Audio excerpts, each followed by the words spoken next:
Hi hello నమస్తే అండి. Welcome to my channel బ్రహ్మతో అమ్మ. ఈరోజు మన ఛానల్లో ఆలు సమోసా ఎలా తయారు చేసుకుందాం చూద్దాం.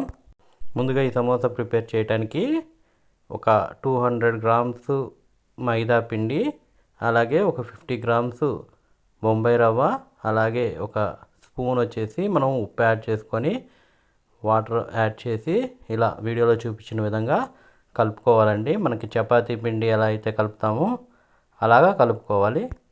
ఈ విధంగా మనకి చపాతీలు కోసం ఎలా అయితే రెడీ చేసుకుంటామో అలా రెడీ చేసుకొని ఒక బౌల్ పెట్టేసి అలా ఉంచేయాలి. ఇలా చపాతీలకి మనం ఎలా అయితే ప్రిపేర్ చేసుకుంటామో చిన్న చిన్న ఉండలు చేసుకొని మనం చపాతీ కర్ర తీసుకొని ఇలా వీడియోలో చూపించిన విధంగా రోల్ చేసుకోవాలండి.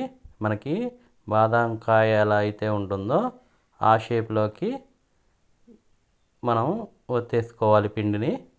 ఇలా మధ్యలోకి పిజ్జా కట్టర్తో కట్ చేసుకోవాలి. ఈ షేప్లో ఉంటే మనకి ఆలు సమోసా అనేది నీట్గా వస్తుందన్నమాట. ఈ వీడియోలో చూపించిన విధంగా రెడీ చేసుకోవాలి. ఇవి రెడీ అయిన తర్వాత మనం ఆలు సమోసాలోకి స్టఫింగ్ కోసం ఆలు, ఉల్లిగడ్డ, క్యారెట్, పచ్చిమిర్చి, తర్వాత పుదీనాని తీసుకోవాల్సి ఉంటుంది. ఇందులో ఆలుని తీసుకొని వాటర్ యాడ్ చేసి కొంచెం ఉప్పు యాడ్ చేసి ఉడికించుకోవాలి. తర్వాత క్యారెట్ని ఇలా పైన ఉన్న పీల్ని తీసేసి సన్నగా తరుక్కోవాల్సి ఉంటుంది.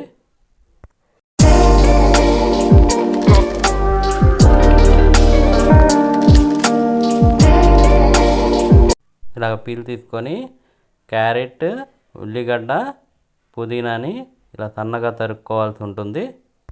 ఈ సమోసాలోకి మసాలాలు ఇంతకుముందు చెప్పాం కదా, పచ్చిమిర్చి, అల్లాన్ని అలా నూర్చుకోవాలి. తర్వాత గరం మసాలా, ఉప్పు, పసుపు. ఈ స్టఫ్ రెడీ చేసుకోవడానికి ముందుగా పొయ్యి ఆన్ చేసుకొని ఒక గిన్నెలో ఆయిల్ వేసి ఆయిల్ వేడైన తర్వాత ఇందాక కట్ చేసి పెట్టుకున్నాం కదా క్యారెట్, అలాగే ఉల్లిపాయని ఆ ఆయిల్లో వేసుకొని ఫ్రై చేసుకోవాలి. ఇలా వీడియోలో చూపించిన విధంగా కలుపుతూ ఫ్రై చేసుకోవాల్సి ఉంటుంది. ఇలా లో ఫ్లేమ్లో గంటె తీసుకొని తిప్పుతూ 1 టేబుల్ స్పూన్ ఉప్పు, 1/2 టేబుల్ స్పూన్ పసుపు, అలాగే ఇందాల గ్రైండ్ చేసి పెట్టుకున్న పచ్చిమిర్చి, అల్లం పేస్ట్ని వేసుకోవాలి. వేసుకొని ఒకసారి ఇలా కలుపుకోవాలి. ఇలా తిప్పుతూ చూసుకోవాలి, ఒకసారి చెక్ చేసుకోవాలి ఉడికిందా లేదా అని. ఎందుకంటే క్యారెట్ కొద్దిగా గట్టిగా ఉంటుంది కాబట్టి ఉడికిందా లేదా అని చెక్ చేసుకొని ఒక 1/2 టేబుల్ స్పూన్ మిరపపొడి, తర్వాత ఒక 1/2 table spoon garam masala add చేసుకొని సన్నగా తరుక్కున్న పుదీనా ఉంది కదా అది యాడ్ చేసుకొని మళ్ళీ ఒకసారి ఇలా కలబెట్టేసుకోవాలి. తర్వాత ఇంతకుముందు ఆలుని ఉడికించుకున్నాం కదా దాన్ని ఇలా మెత్తగా మ్యాష్ చేసి మొత్తాన్ని కలిపేసుకోవాలి.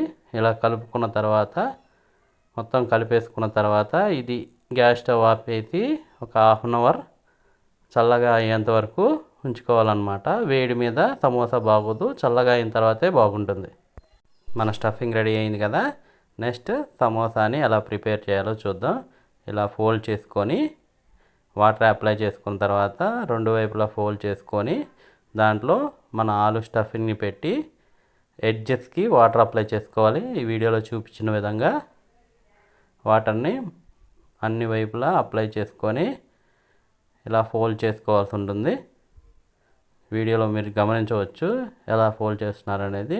అలా ఫోల్డ్ చేసుకుంటే మనకి సమోసా అనేది నీట్గా వస్తుందన్నమాట.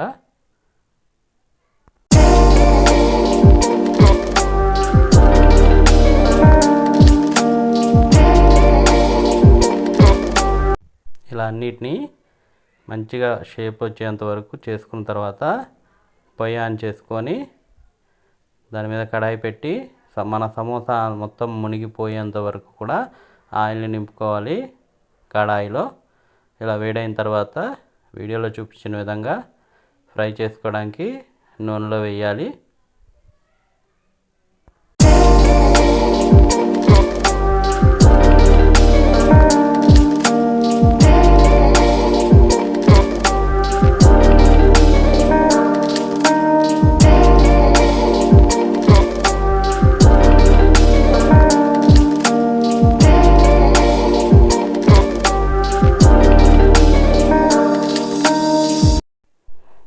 వైపులా కాలే విధంగా చూసుకుంటూ ఇలా మంచి కలర్ వచ్చేంత వరకు నూనెలో వేయించుకొని ఇలా తీసుకోవాలండి.